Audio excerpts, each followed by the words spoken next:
কোনোবার এই বাচ্চাদের সময় বয়স হয়নি, তাদের সে মানসিকতা এখনো তৈরি হয়নি যে বক্তব্য কী বা বক্তব্য শুনতে হবে। তারা নিজেদের উচ্ছ্বাস, তাদের নিজেদের শৈশবে বাচ্চা অবস্থার যে সেই অবস্থার মধ্যেই তারা বদ্ধ আছে। আমি শুধু বলবো এখানকার যারা অভিভাবক এবং অভিভাবিকাগণ আছেন, প্রাইমারি স্কুলের বাচ্চাদেরকে উপযুক্ত করে গড়ে তোলা খুব কঠিন, হাই স্কুলে পড়ানো খুব সহজ, কারণ সেখানে ছেলেমেয়েরা অনেক বড় হয়ে যায়, তারা নিজেরা নিজেদের মতো করে চলার খানিকটা ক্ষমতা অর্জন করেছে। এরা যেমন কোথায় কি বলতে হয়, কি করতে হয়, এরা তাদেরকে সম্পূর্ণভাবে তৈরি করার দায়িত্ব প্রাথমিক স্কুলের শিক্ষক এবং শিক্ষিকাগণের উপরে বর্তিয়েছে। তাদের ধৈর্য, বিভিন্ন ছেলে বিভিন্নভাবে বিভিন্ন সময় উৎপীড়ন করে, ঠিক তেমনি তাদের নিজেদের বাড়ির ছেলে মেয়েদের মতো করে তারা আপনাদের ছেলে মেয়েদের মানুষ করে তুলছে। সেই জন্য তারা যথেষ্ট সম্মান পাওয়ার যোগ্য, কারণ ভিড়টা করে দিচ্ছে তারা। যদি ভিড় শক্ত না হয় বাড়িটা এলে পড়বে, সেই ভিড় শক্ত করার দায়িত্ব তারা নিয়েছে।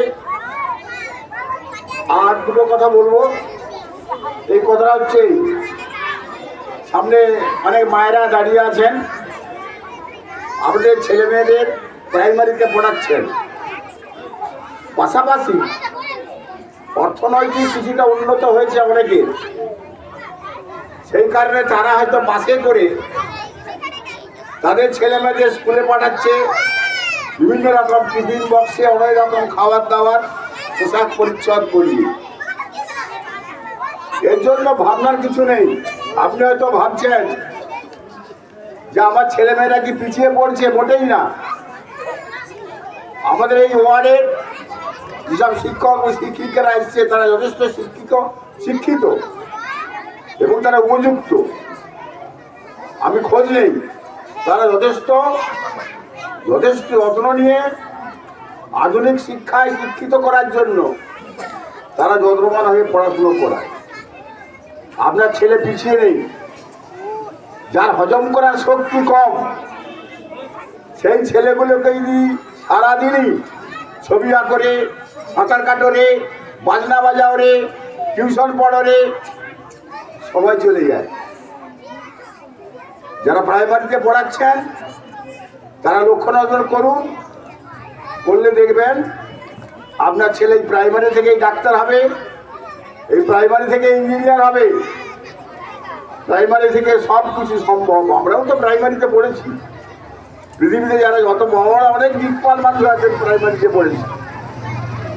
বিশেষ করে আমি বলবো যারা পাশে আমাদের ডি ব্লক আছে, এরা বিগত দিনে অর্থনৈতিকভাবে অনেক পিছিয়ে ছিল, এখন মোটামুটি স্বাভাবিক নিয়মে হলদিয়া বসবাস করার জন্য তাদের অর্থনৈতিক অনেক উন্নতি ঘটেছে।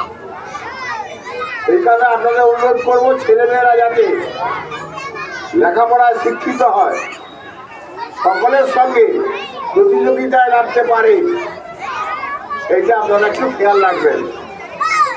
আর পরিশেষে সমস্ত শিক্ষক এবং শিক্ষিকাগণ তারা আমার চাইতে অনেক বয়সে কম, তবু তাদেরকে সম্মান জানিয়ে তারা যে কর্তব্য পালন করে যাচ্ছে তার জন্য তাদের আন্তরিক ধন্যবাদ এবং আমাকে আবার ডাকার জন্য কৃতজ্ঞতা জানিয়ে আমার বক্তব্য শেষ করলাম।